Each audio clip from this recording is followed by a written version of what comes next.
Jack's still up. Probably.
Where are you renting? Excuse me. Where are you renting? I heard you got a place. I had discovery. It was your high school button. Oh, good. It's just a Big enough? So it's still going. So everybody. The same schools. Especially. Oh, yeah. Yeah. Well. Yeah. I'm all set, Ed, whenever you're ready. If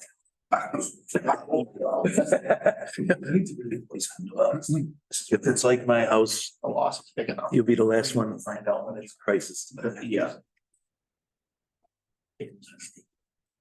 Everybody should get up there with something. Adjusting. I'm just saying, hey. Oh, God. Here comes Joe and Jack, so we'll give them a little things. We'll give them 30 seconds.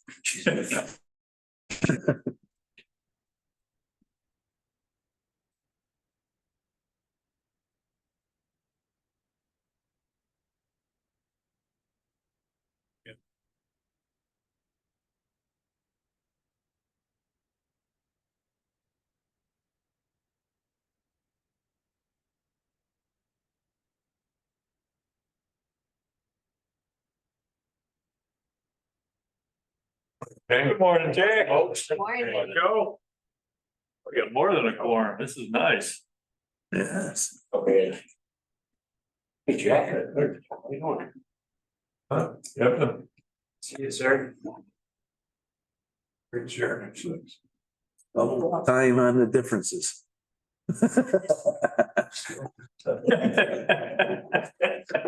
Out by 9. Got out here last meeting at 9:01. Oh, I'm under pressure. Under pressure. You got 56 minutes.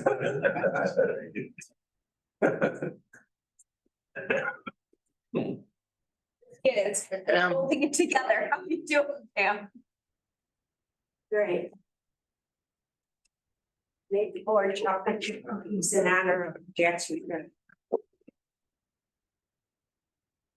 Thank you.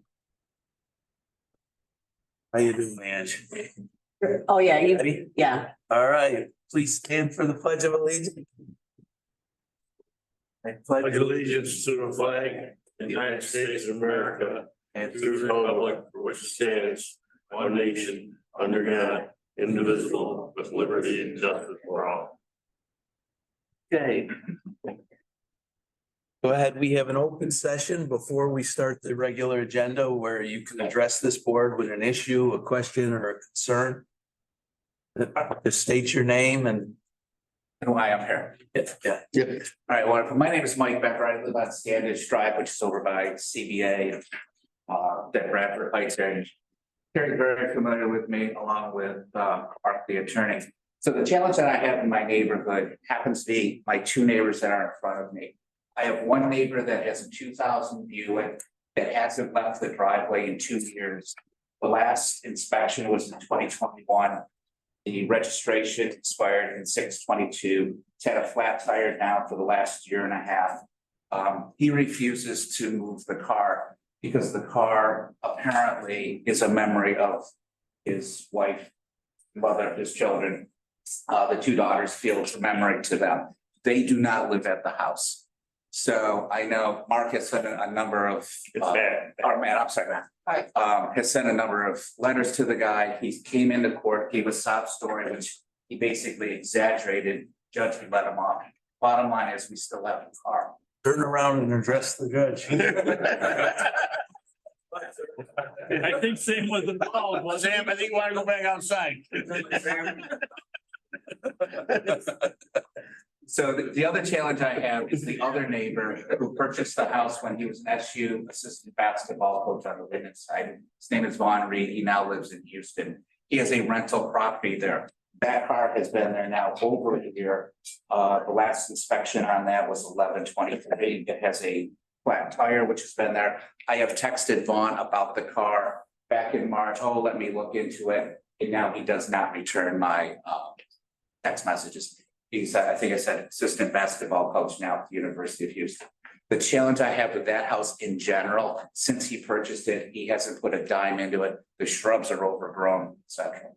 The key things that my neighbors and I really are concerned about, we have a car that's been there forever. That's literally a hunk of metal sculpture. And then we have another car that's also, so that's why I'm here. Gary, anything you want to add? Let me see, Mike and I have been chatting for, what's it been, 6-8 months now? Yeah. And I know the owner across the street went in front of, I think it was Judge Young back in November, Matt? A while ago. Few months. So I guess we can talk with the judge. I think you gave him 60 days or whatever. Which property is this? So that's Standish. 517 Standish. It's your typical, just abandoned cars in the driveway kind of situation. And I know you deal with this once a month, twice a month. I don't know. Actually, as planning and zoning has been rebuilding itself, I've been waiting for them to request the next calendar. I don't think we've had one this year, Judge. No, I don't believe. Yeah, one what? Comes court. So what's our next step to, again, he's been in front of you back, let's just say now 7-8 months ago now, and did nothing. Because I think you gave him some time. What's the next step that the code department can even do? Code's gotta get the case back on the calendar in front of me. Then I'll hear it and make an appropriate decision. I can't tell codes to put a case in front of me. I can only hear it once they bring it. Okay. I will be honest, and it's probably predates you, so don't take this personally. But code's mantra for decades now has been they don't get the support they need out of the courts. I mean, it's easy when they're not all in the same room at the same time, right? When codes tells us as elected officials, they need some teeth out of the courts. We communicate that back to the judges. The judges tell us they got to hear from codes. This has been an ongoing issue with me for, like I say, decades. Mr. Supervisor, I can tell you that when Mr. Natoli was bringing the cases, And, you know, for a few minutes running the department, we worked very well together. We got cases in, we got some cases resolved.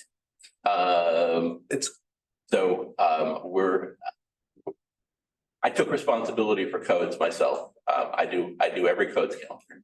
I set aside a time once a month to hear these cases. So it's one Thursday morning at 9 a.m. I can't. We have separation of powers, and I can't. Understood. I'm not, I can't tell a department to appear in front of me before they're ready. I know they've had a lot of staffing changes and issues, and I think that's, you know, what has caused the hiatus. But as soon as they're ready to bring the cases, I'm ready to hear them. great. No, I'm just highlighting a reoccurring thing. Yeah. Matt, I know myself and many others have heard. For No, I years. think you're spot on, Judge. Our codes department has been in flux for, I don't want to say months, for over a year. It's been in flux. And for a long time, I was the only one back there. And so now that we have a new code enforcement officer who's getting trained, he's not even certified yet. So he's got a couple months certified and he's still learning what he's doing. But I think we're building a team that can accomplish what Mr. Becker and what Carrie are saying, but it takes more than one person to get that done. And it takes code enforcement officers who are certified and know what they're doing to solve codes cases. So I think we're on the right track. I know it's not the timeline that you wanted, Mr. Becker. But we're closer than we were, a lot closer than we were to try and get some resolved. Yeah, and Derek's been great to work with, by the way. I realize he's new. He is, and he's learning, and I think he's gonna do a tremendous job. And we need to get him. You know, it's not your case in particular. We have a lot of smaller, and I don't want to say smaller, but less serious matters that are going on all throughout the town. And we have a lot of other things going on that are pressing. And so it's hard for us to balance and juggle everything and get to everybody. But I don't want you to feel that we're being insensitive. But we're just, you know, we're trying to improve and hopefully get the codes court back on schedule so that we don't have to have these back and You know, forth. we need more than Derek. We need more than one code enforcement. We need to keep staffing on, yes. So, All right, good. all right, Well, thank you all. Enjoy the summer. Thank you. thank you. Thanks, Mike. Yes, We'll be in touch. take All the right. Yes. Supervisor Michael Lanco, here. Counselors Mannion, Here. Alex, Here. Fleethood. Here. Shirenza, Here. Stooling, Here. and Counselor Martichell is absent. Okay. Judge Young. We'll move you right to the top of the list. Thank you. Judge Young and Judge Rennie. Yes.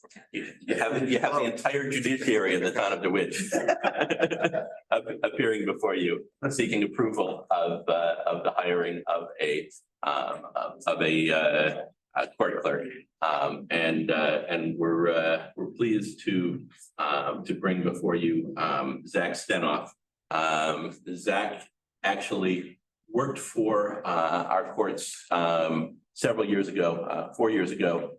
So neither Judge Rennie nor myself worked with Zach, but he did work with Linda Briggs, who sings his praises, and as part of the reference checks, I spoke with both Judges Gideon and Jokel, who both said not only is Zach well qualified for this job, he's probably overqualified for this job, but he did it very well, very efficiently, and help the court at the time move the cases.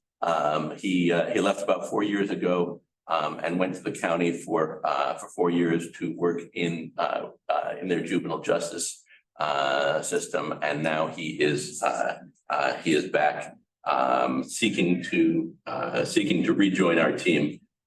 Given that this board has seen fit to approve the hiring of a fourth clerk, and believe me, the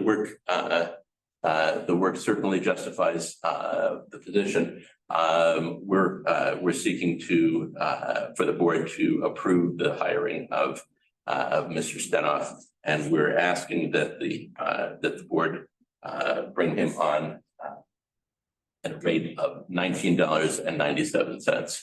Currently, he is earning $21.60 or thereabouts at the county. I told him when we interviewed him, we could not do that. And I didn't know what the board would be willing to do, but I think bringing him on at that near $20 range would be attractive enough to get and keep someone who has already proven himself to be a good employee and good at the job. So I'm asking for the board's approval to bring Zach Stenoff at $19.97, starting the next pay period, which my understanding is 1 week. Yeah, I thought I saw it in writing, but this aligns with his years of experience, right? Given him all the time. Correct. And it includes his previous time here. Correct. I think I just had one thing. Thank you. Before I took the bench, but in my other job, I dealt with Zach when he was working here. He was excellent. It's kind of universal among attorneys who have worked with this office that he did an excellent job while he's here. The interview went fantastic. He seems incredibly motivated to be in this precise position in this court. And again, the existing clerks have a great relationship with them. And spoke to the same. Any questions from the board? Yeah, I have a question. I object to this because when I remember when he was working here, he was coming and going as he pleased. And worked different hours and then worked his own hours that he wanted to work. I had sent everyone on the town board an email about this. I think you're thinking of another employee, Jack. No, I'm not. I'm thinking of Zach Stenoff. Because I remember. Yeah. Does this need to go into executive session? Yes. Yeah. Okay, I'll entertain a motion to enter an executive session. Jack, a second from Sarah. I'll call for the vote. All in favor? Aye. Opposed, abstained, motion carried. Apologize, I have to excuse you from the room. Hopefully we won't be for 5 minutes. Sure. But I thank him for it. Cookie breakdown, that's all. I'd ask that the executive session. Bring the whole tray out. Allow the Briggs to join us. I'd ask that the executive session be amended to allow Ms. Briggs to join us. Oh, sure.